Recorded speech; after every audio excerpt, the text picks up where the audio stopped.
وہ جانے کے لیے موڑی جب اسے یاد آیا کہ وہ تو کچھ پوچھنے آئی تھی جہاں۔ ارے ہاں امی، وہ ابیا پوچھ رہی تھی کب تک آ جائیں گے وہ لوگ، بہت دیر نہیں ہو گئی؟ پوچھنا خود چاہتی تھی لیکن ملبہ فائزہ پر گرا دیا بے جا احتیاط، دل میں چوٹ جو تھا۔ ہاں وہ صوفیہ ناویہ کی پھپھو کا فون آیا تھا کہ ان کی کار خراب ہو گئی تھی، رستے میں ہیں، بس پہنچنے ہی والے ہیں، تم بھی جلدی سے چینج کر کے آؤ۔ اوکے۔ ویسے امی آج اپنے صحیح معنوں میں بابا کے ہوش اڑا دینے ہیں۔ پلٹ کر دروازے میں صرف اپنا منہ دکھا کر بھاگی تھی وہ، جبکہ پیچھے زلیخا بیگم کے ہاتھ چپل کو جاتے جاتے رکے تھے، پھر بھی وہ ہنسی تھی۔ ابھی وہ کپڑے تبدیل کر کے باہر نکلی ہی تھی کہ اچانک آئینے پہ نظر پڑی۔ سیاہ بال، کالی آنکھیں، بس اس کی ناک تھوڑی موٹی تھی پر اس پر اچھی لگتی تو یوں جیسے اسی کے لیے بنی ہو۔ بے شک اللہ کی تخلیق بہت پیاری ہے۔ سرخ و سفید رنگت، وہ ایک پیاری اور خوبصورت لڑکی تھی۔ کالے رنگ کا سادہ جوڑا پہنے وہ اس سادگی میں بہت خوبصورت لگ رہی تھی۔ سنگار میز کے سامنے کھڑی ہو کر بال کنگھی کرتے ہوئے خود کو آئینے میں دیکھ کے مسکرانے لگی۔ اتنے میں فائزہ اندر آ کے کہتی ہے، یار تم جا کے ذرا قورمہ دیکھ لو، میں بھی کپڑے چینج کر لوں۔ اوکے کہہ کے جلدی سے دوپٹہ اسکارف کی طرح منہ کے گرد لپیٹ کے باہر نکلی، جیسے وہ ہمیشہ سے آ رہی تھی کہ لاؤنج میں دادی کو دیکھ کر ٹھہر گئی۔ السلام علیکم۔ وعلیکم السلام میری گڑیا، آج تو مجھے دیکھنے میں بھی نہیں آئی، دادی شکوہ کناں لہجے میں کہتی ہیں۔ سوری دادی، یہ آپ کی اس نکمی پوتی کی وجہ سے جو کام تو نہیں کرتی نہیں، سارا دن مجھ سے کام کروایا ہے انہوں نے، اور یہ دیکھے میرے ہاتھ بھی جل گئے ہیں، وہ لاڈ بڑے لہجے میں کہتے ہوئے سارا ملبہ پھر سے فائزہ پر گرا گئی۔ ارے ادھر آ میری گڑیا، تجھ سے کام کرا رہی تھی یہ لڑکی، دکھا ہاتھ زیادہ تو نہیں چلا؟ دادی تشویش سے پوچھتے ہوئے اسے پاس بلاتی ہے، جس کو تو مانو اس کا ہی انتظار تھا۔ وہ جا کر دادی کے سینے سے جا لگی۔ اس وقت اسے یہ بھی بھول گیا تھا کہ فائزہ نے اسے کس کام کے لیے بھیجا تھا۔ دادا کو ہاتھ نہیں دکھاؤ گی؟ اتنے میں دادا بھی مسجد سے آ گئے تھے اور صوفے پر بیٹھتے ہی پوچھ بیٹھے، ان دونوں کی تو گویا انابیہ میں جان تھی اور اسی بات کا انابیہ ناجائز فائدہ اٹھاتی تھی، لیکن فائزہ کو کبھی برا نہیں لگتا تھا کیونکہ وہ اس کی بھی تو گڑیا تھی نا۔ یہ سمیل کیسی ہے؟ لگتا ہے کچھ جل گیا ہے۔ فائزہ کچھ جلنے کی بو سونگھتے کچن کی طرف بھاگتے ہوئے ان تینوں سے پوچھ بیٹھی، جو ایک دوسرے کے ساتھ یوں مصروف تھے جیسے باقی دنیا کا انہیں کیا۔ یہ آپ جل رہی ہیں مجھ سے؟ انابیہ دانت نکالتے ہوئے آواز لگاتی ہے، جس کی خاطر خواہ اس پر اثر نہیں ہوتا، وہ اس کی عادی تھی۔ انابیہ یہ کیا کھا دیا تم نے؟ فائزہ لال ببو کے چہرے لیے کچن سے نکل کر اس پر چیخی۔ ابیا آپ ٹماٹر کیوں بنی ہوئی ہیں؟ ہنسی کے بیچ میں انابیہ پوچھ کر اس کا مذاق بنا گئی۔ فائزہ کے غصے کو دیکھ کر دادا دادی کو اگر پریشانی ہوئی تھی تو انابیہ کے کہکے نے وہ تو ختم ہی کر دی اور الٹا انہیں بھی ہنسانے پر مجبور کر گئی۔ ٹماٹر تو میں تمہیں بناتی ہوں، میرا سارا قورمہ جلا دیا، میں نے کہا بھی تھا۔ اور اس کے ساتھ ان دونوں کی نوک جھوک شروع۔ محلے کی لڑاکا عورتوں کی طرح کوئی کمر پہ ہاتھ رکھ کے تفتیش کر رہا تھا تو کوئی ہاتھ لہرا لہرا کر جھوٹی دلیلیں بڑی ڈٹائی سے پیش کر رہا تھا۔ عرض وہ لڑ کم اور چیخ زیادہ رہے تھے۔ دادا اور دادی کبھی ایک پوتی کو دیکھتے تو کبھی دوسری کو۔ آپ جلتی ہیں، دادا دادی مجھ سے زیادہ پیار کرتے ہیں اس لیے۔ انابیہ کے پاس اب دلائل کی کمی تھی، لیکن ہار بھی تو نہیں سکتی تھی نا، کچھ تو کہنا ہی تھا نا، سو دہرا دیا وہی پرانا گھسا پھٹا جملہ۔ نانا کا تو نہیں معلوم پر نانوں کا فیورٹ تو میں ہی ہوں۔ او سوری، السلام علیکم۔ سرم لاؤنج میں قدم رکھ چکا تھا اور آتے ساتھ ہی دادی سے لپٹ بھی گیا۔ گہری کالی آنکھیں، گندمی رنگت، لمبا قد، وہ آج انابیہ کو پہلے سے زیادہ پرکشش اور حسین لگ رہا تھا۔ ہر بار اسے دیکھتے انابیہ کو پہلا خیال یہی آتا تھا۔ وعلیکم السلام، کیسا ہے میرا بالو؟ دادی اسے چومتے ہوئے کہتی ہے۔ ارے کیا نانو، بالو تو نہ کہیں اب، وہ مصنوعی ناراضگی سے کہتے ہوئے دادا کی طرف مڑ گیا۔ اب تو چاہے برا منا یا اچھا، میرے لیے تو تم میرے بالو ہی رہو گے۔ انابیہ خیالوں میں گم اسے دیکھے گئی، یہاں تک کہ پھپھو نور اور سائم کے اندر آنے پر اس کے خیالوں کے تسلسل میں خلل پڑا۔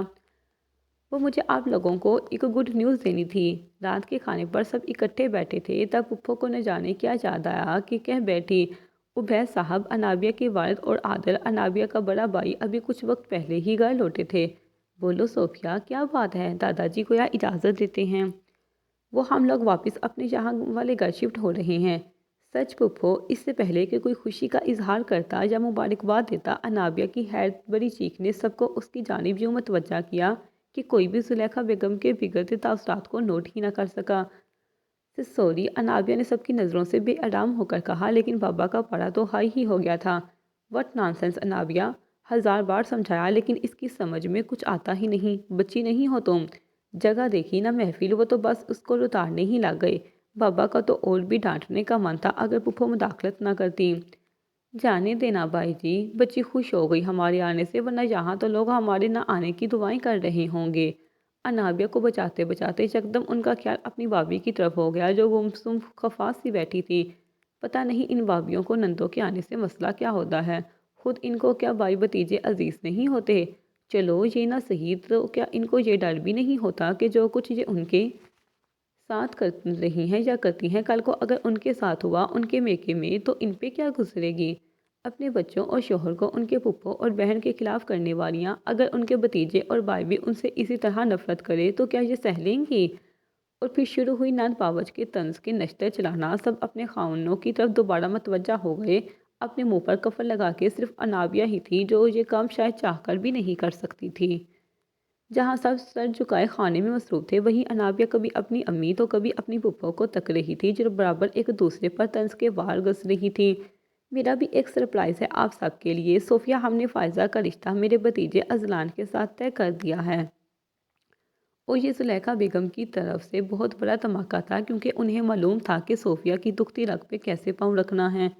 صوفیہ بچپن سے ہی فائزہ کو سالم کے لیے پسند کرتی تھی لیکن یہ بات صرف زلیخا بیگم کو معلوم تھی، اس لیے ایسی بات یہاں کر کے وہ صوفیہ کا پڑا ہائی کر گئیں۔ لیکن انہوں نے بھی گویا آج قسم کھا رکھی تھی لبوں سے مسکراہٹ دور نہ کرنے کی۔ ان کے دل و دماغ میں تو ایک شور برپا ہوا تھا لیکن بظاہر نارمل آنے کی بھرپور کوشش کرتی رہیں۔ اچھا ماشاءاللہ بہت مبارک ہو آپ سب کو، ویسے میں نے بھی سالم کا رشتہ۔ صوفیہ کے باقی الفاظ منہ میں ہی رہ جاتے ہیں جب انابیہ بری طرح کھانسنے لگتی ہے، کیونکہ جو ہی انابیہ پانی کا گلاس منہ سے لگا رہی تھی، پھپھو کے اس آخری جملے پر گلاس تو اس کے ہاتھ سے چھوٹ ہی گیا اور سونے پہ سہاگا شاخ سے پانی حلق میں بری طرح پھنسا۔ وہ جلدی اٹھ کھڑی ہوئی جبکہ پھپھو سے تو اپنی بات بھول بھی گئی تھی۔ جہاں سب انابیہ کی عجیب و غریب حالت کو پریشانی سے تک رہے تھے، وہیں بابا اور سالم کا رد عمل قدرے مختلف تھا۔ ایک سے غصہ قابو نہیں ہو رہا تھا جبکہ دوسرے سے ہنسی۔ انابیہ جلدی سے ایکسکیوز کرتی وہاں سے کھانستے ہوئے اپنے روم کی طرف بھاگ گئی۔ وہ اپنے کمرے میں آئی اور آتے ساتھ ہی دل کا ضبط ٹوٹ گیا۔ اسے سمجھ نہیں آ رہا تھا کہ وہ کس بات پہ روئے، لیکن سب سے بڑا دھچکا تو سالم کے رشتے کا ہی لگا تھا جسے سوچ کے بھی اس کی سانس بند ہو رہی تھی۔ انابیہ کو تو یاد بھی نہیں تھا کہ وہ کب سے سالم کو چاہتی ہے۔ اس نے تو کبھی سوچا بھی نہیں تھا کہ وہ یوں کسی اور کا ہو جائے گا۔ نہیں، ایسا نہیں ہو سکتا، ایسا کیسے ہو سکتا ہے؟ وہ تو میرے ہیں، میں انہیں کسی اور کا ہوتے ہوئے کیسے دیکھ سکتی ہوں؟ خود کلامی کرتے ہوئے وہ عجیب طرح سے اپنے بال نوچ رہی تھی۔ سالم کو تو میرا ہونا تھا نا، وہ تو میرے ہیں نا۔ ایک ہی سوال کا بار بار ورد کرنا اس نئے سرے سے الگ تکلیف دے رہا تھا۔ اس حالت میں کب اس پر نیند مہربان ہوئی اسے پتہ نہ چل سکا۔ انابیہ دروازہ کھولو، کیا مجھے اور نور کو باہر سلانے کا ارادہ ہے؟ فائزہ جو کب سے کمرے کا دروازہ بجا بجا کے تھک گئی تھی آخرکار بول اٹھی۔ نور جب بھی آتی ان کے ہی کمرے میں سوتی تھی۔ جی اپیا سوری، وہ پتہ نہیں آنکھ لگ گئی تھی میری۔ انابیہ اپنی سرخ بوجھل آنکھ کے لیے جو رونے کی شدت سے لال انگارہ ہو رہی تھی آخرکار دروازہ کھول ہی گئی۔ کب سے کھڑے ہیں ہم، یہ تمہاری آنکھوں کو کیا ہوا ہے؟ دکھاؤ ذرا، تمہیں تو بہت بخار ہے۔ انابیہ کی سرخ آنکھیں دیکھ کر وہ اپنا غصہ بلائے تشویش سے پوچھ رہی تھی۔ وہ اسے لٹا کر اچھی طرح اس پر کمبل اوڑھ کر امی کو بتانے جا رہی تھی جب انابیہ نے اس کے ارادے بھانپتے یہ کہہ کر اسے روکنے کی کوشش کی، اپیا میں صبح تک ٹھیک ہو جاؤں گی، پلیز اب کسی کو اس وقت پریشان نہ کریں۔ کتنا تیز بخار ہے تمہیں، اور اگر رات میں اور حالت بگڑ گئی تو؟ نہیں اپیا پلیز، مجھے معلوم ہے تم چاہتی ہو صبح کالج نہ جانے کا اچھا بہانہ ہو تیرے پاس۔ اپیا حیرانی سے آنکھیں نکال کر وہ یوں پوچھ رہی تھی جیسے فائزہ نے غلط کہہ دیا ہو۔ اور نہیں تو کیا، میں جانتی نہیں کیا تمہیں؟ اچھا ہے نا فائزہ آپی، انابیہ بھی چھٹی کر لے گی، مزہ آئے گا۔ جواب انابیہ کے بجائے نور کی طرف سے آیا تھا۔ وہ بھی دونوں کی باتوں میں آ گئی تھی، سو وہ بھی سونے لیٹی۔ لیکن امی کو ہر رپورٹ پہنچانے والی یا پھر یوں کہو کہ چگلی کرنے والی فائزہ کو اس رات دلی سکون کہاں ملنا تھا؟ انابیہ اٹھو، نماز نہیں پڑھنی کیا؟ فائزہ جو کب سے انابیہ کو آوازیں دے رہی تھی لیکن وہ تھی کہ اٹھنے کا نام ہی نہیں لے رہی تھی، وہ تو ایسی پڑی تھی جیسے بے ہوش ہو۔ انابیہ باقاعدہ جھنجھوڑنے کے بعد بھی جب نہ اٹھی تو اس کو تشویش ہوئی۔ اس کے ماتھے پہ ہاتھ رکھتے اس کا ہاتھ جل اٹھا۔ وہ بخار میں تپ رہی تھی، دوڑ کے وہ گئی اور وہ ویلا مچا گئی۔ امی امی، انابیہ کو بہت تیز بخار ہے، وہ اٹھ بھی نہیں پا رہی۔ وہ اتنی حواس باختگی میں چیخ رہی تھی کہ جو جاگ رہے تھے وہ باقاعدہ بھاگ کر انابیہ کو دیکھنے گئے، لیکن جو سو رہے تھے وہ بیٹھ کے یوں آنکھیں نکالے ہوئے حالات کو سمجھنے کی کوشش کر رہے تھے جیسے زلزلہ یا پتہ نہیں کیا عذاب آ گیا ہو۔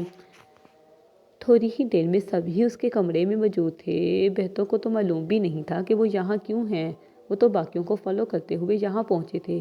کسی نے ایک چپل پہنا ہوا تھا تو کوئی ننگے پاؤں، کسی کے بال جو جیسے بم پھٹا ہو ان کے سر پر، تو کوئی اپنی آنکھیں کھولنے کی ناکام کوشش کر رہا تھا۔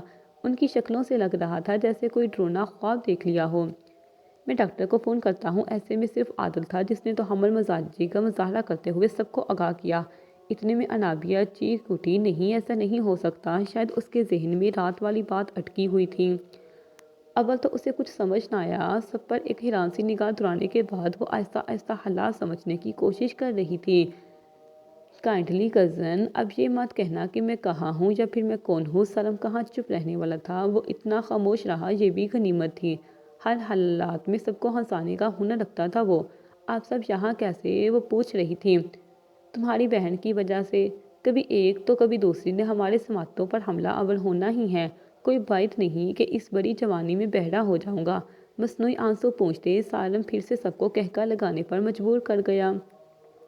کیا بیٹا، تم نے تو سب کو ڈرا ہی دیا تھا۔ ڈاکٹر کے جانے کے بعد دادا جی غم زدہ سے کہہ رہے تھے۔ اس کی طبیعت رات سے خراب تھی، لیکن اس نے مجھے آپ لوگوں کو کہنے سے منع کر دیا تھا۔ فائزہ بچوں کی طرح اس کی شکایت لگا رہی تھی اور تم منع ہو گئی۔ کیا تم جانتی نہیں ہو بچپن سے کہ یہ ڈاکٹر کے نام سے بھی گھبراتی ہے؟ وہ تو چھوٹی تھی لیکن تم تو بڑی ہونے کا مظاہرہ کرتی۔ جواب امی کی طرف سے آیا تھا اور ایسا کراڑا جواب جس نے اس کی شکایت کی ایسی کی تیسی کرتے ہوئے اس کو بھی خوب سنائی لینے کے دینے والی حالت ہو گئی تھی اس کی۔ نور کو بے ساختہ اس پہ ترس آیا اور انابیہ اسے یوں دیکھ رہی تھی جیسے اسے کسی کھیل میں اسے ہرا کے خود جیتی ہو، وہ بھی بنا حصہ لیے۔ یہ معاملہ بھی جیت سے کم نہیں ہوتا۔ چلو بھائی صاحب، میری گڑیا کو آرام کرنے دو۔ دادی انابیہ کے سر پہ پیار کرتے ہوئے سب کو باہر جانے کا حکم سنا گئی۔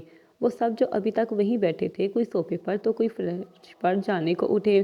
سالم جاتے ہوئے آخری نگاہ انابیہ پہ ڈالتے ہی ٹھٹکا، وہ اسے ہی دیکھ رہی تھی۔ کچھ لوگ ہوتے ہیں جو اپنی دل کی بات چاہ کر بھی نہیں چھپا سکتے، ان کے بس میں نہیں ہوتا۔ ان کی آنکھیں، فیس ایکسپریشن سب راز عیاں کر دیتے ہیں۔ کچھ تھا انابیہ کی پرشکوہ نگاہوں میں جسے نظر انداز کرنا مشکل تھا، پر کیا شکوہ، کیسا شکوہ، یہ سمجھنے سے وہ قاصر تھا۔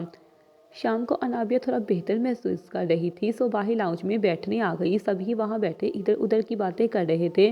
انابیہ کو آتے دیکھ کر سب خوش ہوتے ہوئے اس کی طبیعت کے متعلق پوچھنے لگے۔ سب کتنا خیال رکھتے ہیں نا بیماری میں، دل کرتا ہے ساری عمر بندہ بیمار ہی رہے، لیکن ایک مدت سے زیادہ کوئی بیمار ہو تو وہ ہر ایک پر بوجھ بن جاتا ہے۔ اس لیے کہتی ہوں کہ کچھ خواہشیں ایسی ہوتی ہیں جو انسان خود چاہتا ہے کہ پوری نہ ہو۔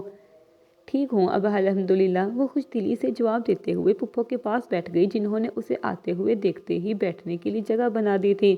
انابیہ کو اپنی پھپھو سے محبت کسی غرض سے نہ تھی، بلکہ جتنی محبت انابیہ کو اپنی پھپھو سے تھی اس سے کہیں زیادہ محبت ان کو انابیہ سے۔ فائزہ اس کے برعکس اپنے ننیال کے زیادہ نزدیک تھی۔ اتنے میں چائے آ گئی اور انابیہ کی تو جیسے دلی مراد پوری ہوئی۔ اسے جب بھی چائے آفر ہوتی وہ خوشی خوشی پی لیتی تھی، بھلے ہی کھانے کا ناغہ آ جائے، چائے کا نہ آئے۔ ہیلو گائز، او سوری، السلام علیکم ایوری ون۔ انابیہ کی چچا زاد ثانیہ ہال انٹرنس پہ کھڑی سب کو اپنی طرف متوجہ کر گئی۔ بے اختیار انابیہ کو چائے کا گھونٹ بے حد کڑوا لگا۔ مسئلہ چائے کا نہیں تھا، منہ کے ذائقے کا تھا جو اسے دیکھتے ہی کڑوا ہو گیا تھا۔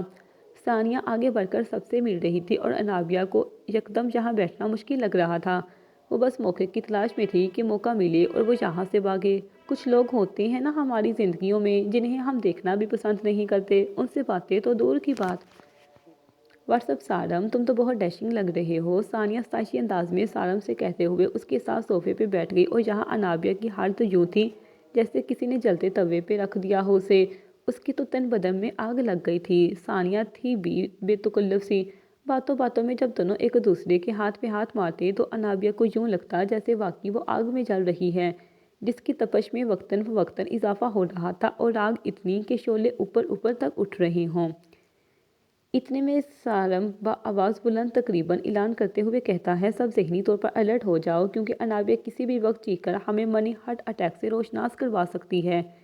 اس بات پر سب نہ سمجھی سے اس کی طرف دیکھنے لگے، یہاں تک کہ انابیہ نے بھی نظروں کا زاویہ بدلتے ہوئے اس کی طرف دیکھا، ورنہ وہ تو ان دونوں کو یوں دیکھ رہی تھی جیسے پاکستانی آنٹیاں ٹی وی ڈراموں کو توجہ، یکسوئی اور شکن آلود ماتھے کے ساتھ ساتھ منہ میں بھی کچھ بڑبڑائی بھی جا رہی تھی۔ بھئی میرا مطلب ابھی یہ کب الٹے گا اور گرم چائے انابیہ کے پیروں کو خدا نہ خواستہ جلس آئے گی تو اس نے چیخ کر ہمارے کانوں کے پردے ہی پھاڑنے ہیں نا۔ سب کو اپنی طرف سوالیہ نظروں سے دیکھتے پا کر سائم پرسکون انداز میں انابیہ کے ہاتھ میں پکڑے چائے کی کپ کی طرف اشارہ کر رہا تھا، جس میں آدھا کپ چائے بھی کپ کی ایک طرف تھی، گننے کو بے چین، اور کپ تقریباً الٹنے ہی والا تھا۔ اپنی ماں کی گورمٹور آنکھوں کو غصے سے کھولتے اور اپنی طرف گھورتے پا کر سائم لفظ خدا نخواستہ کہہ گیا، ورنہ اسے کسی کی کیا پرواہ، کوئی بوڑھا مون بنائے تو 100 بار اس کی بلا سے، بس اسے ہر ایک کا مذاق اڑانے کا سرٹیفکیٹ ملا ہوا تھا۔ اور انابیہ وہ تو پہلے ہی پریشان تھی سالم اور ثانیہ کی وجہ سے، اور پھر انابیہ جیسے حساس لوگ کہاں خود کا مذاق بنتے دیکھ سکتے ہیں، اس لیے وہ جلدی سے بہانہ بناتی وہاں سے 9 2 11 ہو گئی۔ یار تمہیں کیا ہو گیا ہے، کیوں میری بات نہیں مان رہی؟ چلو نا، سب جا رہے ہیں، اور ایسا موقع بار بار کہاں آتا ہے جب سب ساتھ ہوں۔ اور ربی تو ارحم بھائی، ثانیہ کا بڑا بھائی بھی آ گئے ہیں۔ نور جو کب سے انابیہ کو فیملی ٹرپ پر جانے کے لیے منا رہی تھی، لیکن وہ تھی جس نے نہ ماننے کی قسم کھا رکھی تھی، جبکہ نور اور انابیہ کے علاوہ باقی تمام کزنز جانے کی تیاری کر رہے تھے۔ تو مجھے پڑھنے دو گی؟ انابیہ کتاب کھولے غصے سے اسے گھور رہی تھی۔ پڑھائی کل بھی ہو سکتی ہے، سنڈے ہے۔ جواب نور کی بجائے دروازے میں کھڑے سالم کی طرف سے آیا تھا۔ وہ مزید کہتا رہا، اور بہانے نہیں، اٹھو ابھی اور اسی وقت، 5 منٹ میں مجھے تم تیار چاہیے ہو۔ اس کے انداز میں اتنی قاطعیت تھی کہ انابیہ بغیر کسی چوں چرا کے اٹھ کھڑی ہوئی، اور ویسے بھی وہ سالم کی بات چاہ کر بھی نہیں ٹال سکتی تھی، اور چاہتی بھی کیوں بھلا، جبکہ نور آنکھیں اور منہ کھولے حیرت سے اسے دیکھ رہی تھی جو اس کی سن بھی نہیں رہی تھی، اور سالم بھائی کے ایک بار کہنے پہ مان گئی تھی۔ انابیہ اس کی حالت خوب انجوائے کر رہی تھی۔ اسے معلوم تھا کہ جلد ہی نور کی حیرت غصے میں بدلنے والی تھی، اس لیے جلدی سے کپڑے لیے واش روم میں بند ہو گئی۔ میں تو سالم کے ساتھ ہی بائک پہ جاؤں گی، قطعی لہجے میں کہتے ہوئے ثانیہ انابیہ کو آگ لگا گئی۔ وہ سب لان میں کھڑے بس جانے کو تھے جب سالم کو ہیلمٹ پہنتے دیکھ کر ثانیہ چہک کر سب کے ہوشیے گزار کر گئی، اپنی فرمائش کم، حکم زیادہ۔ آئی ایم شور یہ آپ کی پہلی رائڈ نہیں تو لاسٹ ضرور ہوگی۔ نور جو ثانیہ کے عنقریب ہونے والے حالات کو تصور کرتی وہ مشکل اپنی ہنسی دبائے ہوئی تھی، آخرکار وارننگ دے ڈالی۔ مطلب؟ ثانیہ نہ سمجھی سے پوچھ رہی تھی۔ کچھ نہیں سانو، نور تو ہے ہی ڈرپوک سی، سالم بھائی کے ساتھ بائک پر تو بہادر لوگ بھی جا سکتے ہیں، اور مجھے یقین ہے تم اتنی بہادر تو ہوگی نا۔ سالم کسی بھی قیمت پہ اب اس کو سالم کے ساتھ بٹانے کے در پر تھا، اس لیے اس کی تعریف کر گیا، ورنہ کہاں وہ اپنے سوا کسی اور کے گنگنواتا، کیونکہ وہ یہ مزاحیہ منظر دیکھنے کے لیے بےتاب تھا۔ اور اگر منظر نہ بھی دیکھ سکے تب بھی ثانیہ کی حالت کئی گھنٹوں تک جیسی رہنی تھی، اس کا تو مذاق اڑا کر مزے لے سکتا تھا۔ مائی نیم از ثانیہ ناٹ سانو، اور مجھ جیسا بہادر تو پورے خاندان میں کوئی نہیں۔ یہ جملہ لبوں سے ادا کرتے ہوئے وہ کن آنکھیوں سے انابیہ کو دیکھ رہی تھی، لیکن وہ ادھر ادھر دیکھتی اس کی موجودگی کو نظر انداز کر رہی تھی، یا پھر کرنے کی کوشش کر رہی تھی۔ سالم بائک پہ بیٹھ چکا تھا اور ثانیہ آگے بڑھ کر بیٹھنے ہی والی تھی، بس اس سے زیادہ انابیہ سے دیکھا نہ گیا۔ وہ تیزی سے رخ پھیر کر اپنے آنسو روکنے کی ناکام کوشش کر رہی تھی۔ ضبط کی انتہا پر تھی وہ، سختی سے جبڑے بینچے ہوئے آنکھوں کو چھپانے کے لیے جلدی سے سن گلاسز نکال کر آنکھوں پر ٹکا دی۔ کبھی کبھی ایک معمولی شے بھی ہماری کتنی بڑی ضرورت بن جاتی ہے، کبھی کبھی اپنی تکلیف دوسروں سے چھپ جانے پر کتنا تسلی بخش احساس ہوتا ہے، یوں جیسے عزت رہ گئی ہو ہماری ختم ہوتے ہوتے۔ Salim are you in your senses? Just slow the speed, میں گر جاؤں گی۔ اور یہ تم بائک کیسے چلا رہے ہو؟ تمہیں میری آواز آ رہی ہے؟ باقاعدہ اس کے کان میں چیختے ہوئے ثانیہ ایک ہی بات کی رٹ لگائے ہوئے تھی۔ کوئی بہرا بھی ہوتا تب بھی وہ اس کی چیخو پکار سن لیتا، لیکن سالم تو یوں نظر انداز کر رہا تھا جیسے وہ کچھ سن ہی نہیں رہا ہو۔ یہ تو سب سے کم سپیڈ ہے، اور ابھی تو میں نے بائک ایک ٹائر پر چلانی ہے، آگے آگے دیکھو ہوتا ہے کیا۔ وہ تب بولا جب ثانیہ چیخ چیخ کر تھک گئی، شاید اسے اس کا چیخنا اچھا لگ رہا تھا۔ نہیں سالم پلیز، میں اتنی بھی بہادر نہیں ہوں، پلیز کیوں مجھے مروانے کے در پہ ہو؟ اکلوتی ہوں، کوئی اور بہن بھی نہیں میری، پلیز کچھ تو خیال کرو میرا۔ کیا برا کیا ہے میں نے تمہارے ساتھ جو یوں دشمنی پر اتر آئے ہو تم؟ روتے ہوئے ہچکیوں کے درمیان حواس باختگی میں جو بھی اس کے منہ میں آیا بولتی گئی۔ اس دوران وہ اس پر کتنے مکے برسا چکی تھی، اس کا علم ثانیہ کو تھا نہ سالم کو۔ 10 منٹ لیٹ ہو تم لوگ، میرے حساب سے 10 منٹ پہلے تم لوگوں کو پہنچ جانا چاہیے تھا۔ ہم آدھے گھنٹے سے تم لوگوں کا انتظار کر رہی ہیں، سالم ان سب کو بے تاثر لہجے میں کہہ رہا تھا، کیونکہ ہم انسانوں کی طرح آ رہے تھے۔ استہزائیہ ہنسی کہتے ارہم کہہ رہا تھا، یا یو آر رائٹ، کیونکہ میں تو سپرمین کی طرح آیا تھا۔ ارہم ہنس کے ٹال گیا۔ Why you guys are laughing, سب کو اپنی طرف دیکھتے اور ہنستے دیکھ کر ثانیہ کو غصہ ہی تو آ گیا تھا، کیونکہ تم چڑے لگ رہی ہو سائم، اور چپ رہے ناممکن۔ What nonsense, just shut up you stupid. وہ منہ پر کچھ بھی کہہ دیتی تھی، کسی کا دل وہ کیوں رکھے؟ یہ لو خود دیکھ لو۔ سائم اس کے غصے کا کوئی اثر نہیں ہوا تھا۔ وہ اپنے موبائل کا فرنٹ کیمرہ آن کر کے اسے دکھاتا ہے۔ اس کا مسکارا اور بائک پر رونے اور آنکھیں مسلنے کی وجہ سے آنکھوں کے گرد پھیلا ہوا تھا۔ سالم، تم مجھے بتا نہیں سکتے تھے؟ آدھے گھنٹے سے ہم یہاں بیٹھے ہیں۔ اس کے تاثرات دیکھ کر سب کی ہنسی نکلی تھی، جبکہ انابیہ کا کہکا تو گویا اسے آگ لگا گیا۔ بہت دانت نکل رہے ہیں تمہارے۔ میں تمہیں چیلنج کرتی ہوں کہ واپسی پر تم سالم کے ساتھ جاؤ گی بائک پہ۔ ثانیہ سب کو معاف کر سکتی تھی، پر اسے نہیں۔ اس کی ہنسی یکدم ہی تھم گئی۔ بولو، منظور ہے؟ ثانیہ طنزیہ ہنس کر پوچھتی ہے۔ میں عادل بھائی کے علاوہ کسی کے ساتھ بائک پہ نہیں بیٹھی کبھی۔ کیوں؟ یہ گناہ ہے؟ او مائی گاڈ، اچھا بہانہ ہے۔ کچھ بھی کرنے کی ہمت نہ ہو تو جلدی سے گناہ کو بیچ میں لے آؤ۔ گڈ، ثانیہ ہنسی کے بیچ میں کہہ رہی تھی۔ انابیہ کا غصے سے چہرہ لال ٹماٹر ہو چکا تھا۔ اگر نامحرم کے ساتھ جو بائک پر چپک کر بیٹھنے کو تم ہمت کہتی ہو تو میری طرف سے ایسی ہمت پہ لعنت۔ وہ غصے سے کہتے ہوئے رخ پھیر گئی۔ غصے سے انابیہ کو بہت سا رونا بھی آیا ہوا تھا، لیکن وہ کسی کے سامنے رونا نہیں چاہتی تھی۔ واٹ ایور، ثانیہ ہاتھ جلا کے کہتی ہے، تم دونوں نے یہ کیا محلے کی عورتوں کی طرح جھگڑے شروع کر دیے ہیں یار؟ ہم یہاں انجوائے کرنے آیا ہے۔ سائم ان کے جھگڑے سے تنگ آ کر کہتا ہے۔ انابیہ سوچتی ہے کہ کاش وہ نہ آتی۔ اس بدمزگی کے بعد انابیہ بالکل چپ تھی، جبکہ ثانیہ جلد ہی سنبھل کر پھر سے سب کے ساتھ ادھر ادھر گھومنے میں مصروف ہو گئی تھی۔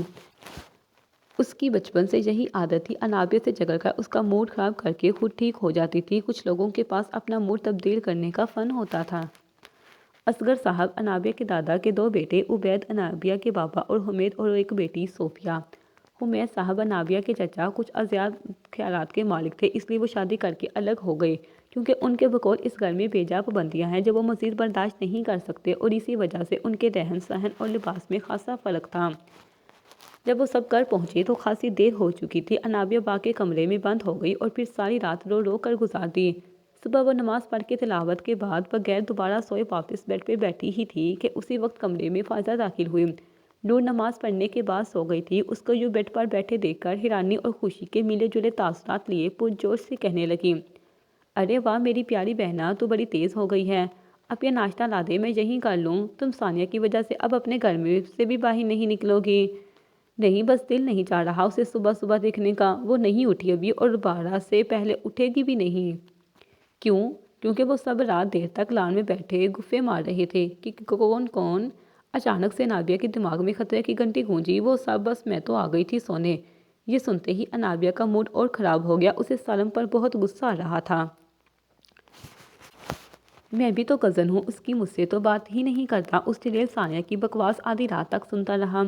وہ خود سے بڑبڑاتے ہوئے کمرے سے باہر نکلی۔ تیز تیز چلتے اسے ارد گرد کا خیال نہیں رہا جب کوئی سامنے آیا اور وہ بار بار بچی تھی اس سے ٹکرانے کی۔ آرام سے بھائی، آرام سے، وہ سالم ہی تھا۔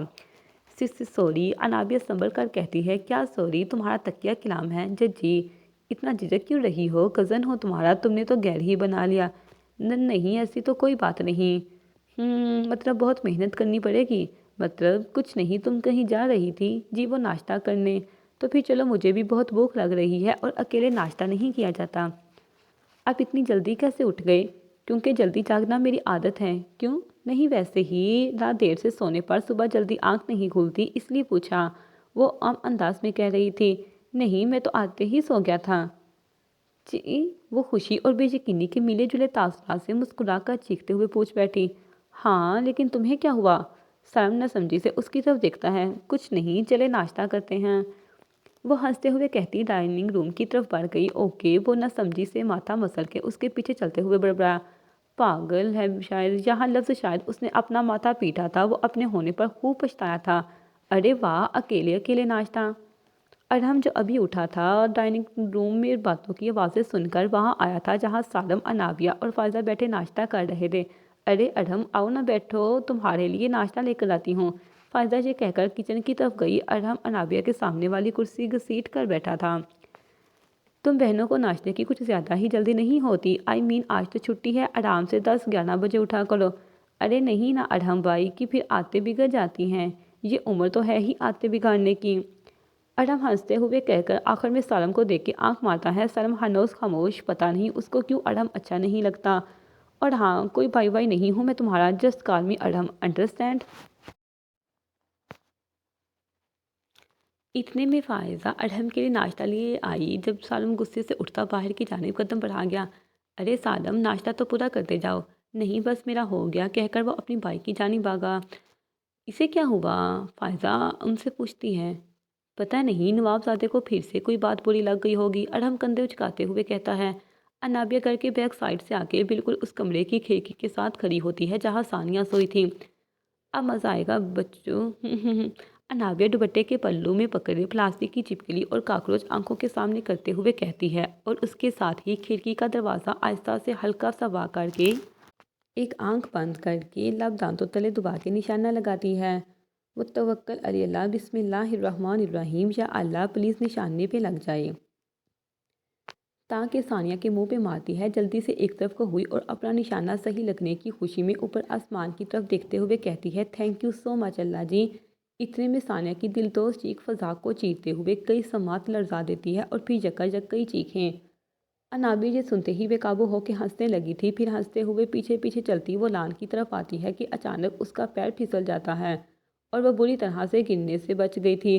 ارحم نے دیکھ لیا تھا، وہ وہاں کھڑا کسی سے فون پہ بات کر رہا تھا۔ آرام سے لڑکی، دھیان کہاں ہوتا ہے تمہارا، اور یہ اتنا ہنس کیوں رہی تھی؟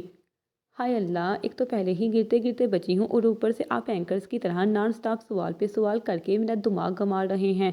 کوئی شک نہیں کہ آپ بھی اپنی بہن جیسے ہیں جس نے مجھے تنگ کرنے کا ٹھیکہ فری میں لے رکھا ہے۔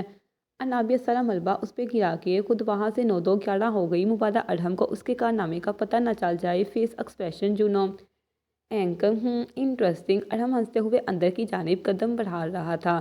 یہ کس کی حرکت تھی؟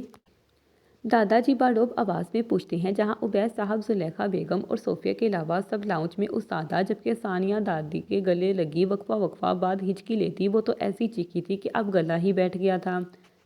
مجھے تو سمجھ نہیں آ رہا نانا جی کہ ان کزن سسٹرز کا مسئلہ کیا ہے، ایک ہی دفعہ میں شوٹ کر کے ہمارا کام تمام کر دیں، یوں قسطوں میں کون جان لیتا ہے؟ اور میں بتا رہا ہوں آپ سب کو، میں تو یہاں سے اپنا بوریا بستر سمیٹ کے جا رہا ہوں، پہلے ہی میرا دل کافی کمزور ہے۔ سالم رونی سی شکل بنا کے جھوٹے آنسو پونچھتے کچھ اس انداز میں کہہ رہا تھا کہ لاؤنج کہکوں سے گونج اٹھا تھا۔ اب کسی نے ادھر ادھر کی بات کی تو اچھا نہیں ہوگا، سچ سچ اگلو جس نے بھی یہ حرکت کی ہے، ورنہ میرے پاس اور بھی طریقے ہیں سچ جاننے کے۔ دادا جی وہ مشکل اپنی ہنسی کنٹرول کر کے کہتے ہیں، کون سے؟ انابیہ جلدی سے پوچھتی ہے۔ سب سے پہلا طریقہ CCTV فوٹیج۔ او میرے اللہ! وہ سر پر ہاتھ مارتے جلدی سے اٹھ کھڑی ہوئی تھی، نہ جانے کہاں جاتی اتنی جلدی میں۔ اب بات کیوں رہی ہو؟ سالم اسے روکنے کے لیے کہتا ہے۔ بس ویسے ہی فوٹیج ڈیلیٹ کرنے، روانی سے کہتے جب اسے اپنے کہے کا انداز ہوا تب بہت دیر ہو چکی تھی، اور سونے پہ سہاگا فیس ایکسپریشن۔ تمہیں اب بھی اس کی ضرورت محسوس ہوتی ہے؟ سالم ایک آئی برو اٹھا کر بمشکل اپنی ہنسی قابو کیے پوچھ رہا تھا۔ انابیہ آہستہ سے نگاہ دھرا کے لاؤنج میں بیٹھے سب نفوس کو دیکھنے لگی جو اسے ہی دیکھ رہے تھے، اور پھر اسے اور برداشت نہیں ہوا۔ شرمندگی کے باعث وہ بھاگ کر اپنے کمرے میں آ کے بند ہو گئی۔ کچھ دیر لاؤنج کی حالت ایسی تھی جیسے جنگ کے بعد تباہ حال بستی کا۔ صوفے کے کشن جا بجا زمین پہ گرے چھت کو تکنے میں ایسے محکتے گویا صدیوں بعد اس کا دیدار نصیب ہوا ہو۔ سینٹرل ٹیبل سے چادر آدھے سے زیادہ نیچے سرے کر بمشکل خود کو میز کے آخری کونے پر ٹھکائے رکھے ہوئے تھا۔ صوفہ اپنی پرانی پوزیشن کے برعکس سائیڈ پوز دینے میں مگن تھا۔ لیمپ گویا تھک ہار کے دیوار سے ٹیک لگائے ہوئے تھا۔ گلدان زمین بوس ہوئے اپنے ہونے پہ افسوس کر رہے تھے۔ انسانوں کے حال بھی کچھ اچھے الگ نہیں، کوئی ہنس ہنس کے لوٹ پوٹ ہوئے ایک دوسرے پہ گرے ہوئے تھے، تو کوئی صوفے پہ آڑا ترچھا بیٹھا ہنس ہنس کے بے حال۔ ان کی حالت دیکھ کے تو ایک ہی نمبر پر کال کرنے کی ترکیب ذہن میں آتی ہے، 1122، لیکن کوئی درست حال میں ہو یہ نہیں خیال آئے نا۔ یہاں تو دادا جی بھی ہنس ہنس کے بے حال ہو رہے ہیں۔ فائزہ بیٹا، جا کر ہماری پوتی کو بلاؤ، یہ سزا کافی تھی اس کے لیے۔ دادا جی کی لاڈلی تھی وہ، فائزہ جی کہہ کر چلی گئی، جبکہ پیچھے سے سائم اور عادل بھی اسے فالو کرتے ہیں۔ انابیہ جاؤ دروازہ کھولو، میں تمہارے لیے چائے لائی ہوں، دیکھو۔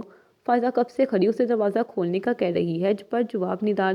تو تنگ آ کر چائے کی جھوٹی لانچ دلانے کی کوشش کی کیونکہ چائے انابیہ کی بڑی کمزوری تھی۔